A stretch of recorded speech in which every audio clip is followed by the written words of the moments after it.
Et bienvenue à cette belle capsule d'information sur les maux de tête. Aujourd'hui, je vous présente les top 3 des céphalées, les maux de tête les plus fréquents. Que vous vivez avec des maux de tête, que ce soit une fois par jour, 5 fois par semaine ou 2 fois par mois, vous sachez que c'est pas normal d'avoir mal à la tête. Aujourd'hui, je vous démontre la première étape avant de traiter le maux de tête, mais il faut d'abord savoir ce qu'on traite, établir c'est quoi le bon maux de tête, définir, diagnostiquer ça. Fait qu'on va le faire ensemble. Vous allez être capable de un petit peu vous auto-diagnostiquer peut-être par vous-même. Mon premier mot de tête, c'est la migraine. La migraine, c'est tout le monde va s'auto-proclamer avec des migraines, mais c'est pas le plus fréquent. Le plus fréquent, c'est la céphalée de tension. Puis, ce qui complète le top 3, c'est la céphalée cervicogénique. Premièrement, la migraine, une vraie migraine, c'est un mot de tête qui est d'un côté de la tête. Ça va pratiquement jamais être bilatéral. Ça va être une douleur qui est pulsatile. On sent comme une pulsation à l'intérieur de sa tête qui veut sortir en quelque sorte. On va aussi avoir de la difficulté avec la lumière, le bruit. On peut avoir des nausées ou des vomissements.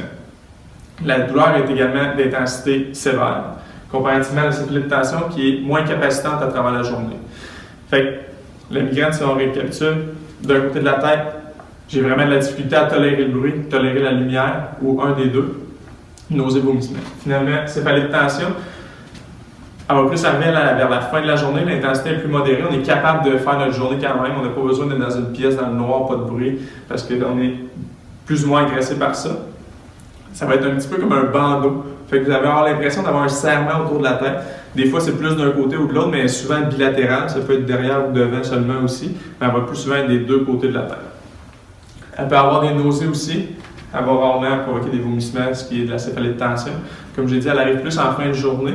Pourquoi qu'elle arrive plus en fin de journée? Parce qu'elle est causée par des stress, que ce soit un stress émotionnel ou encore un stress physique. Quand j'entends par stress physique, c'est une mauvaise posture au travail, par exemple, ou en étudiant, la tête vers l'avant, les muscles s'épuisent et vient provoquer cette maux de tête-là.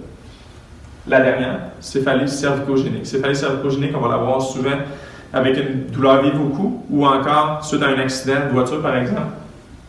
La céphalée cervicogénique, je vais devoir la provoquer comme chiropraticien à l'examen puis reproduire la douleur à la tête pour diagnostiquer la céphalée cervicogénique. Donc, que votre récurrence de maux de tête soit d'une fois par jour ou d'une fois par semaine, sachez que c'est pas normal. Puis pour une approche corrective, Dr. Steve Fréchette, chiropraticien, ça va me faire plaisir.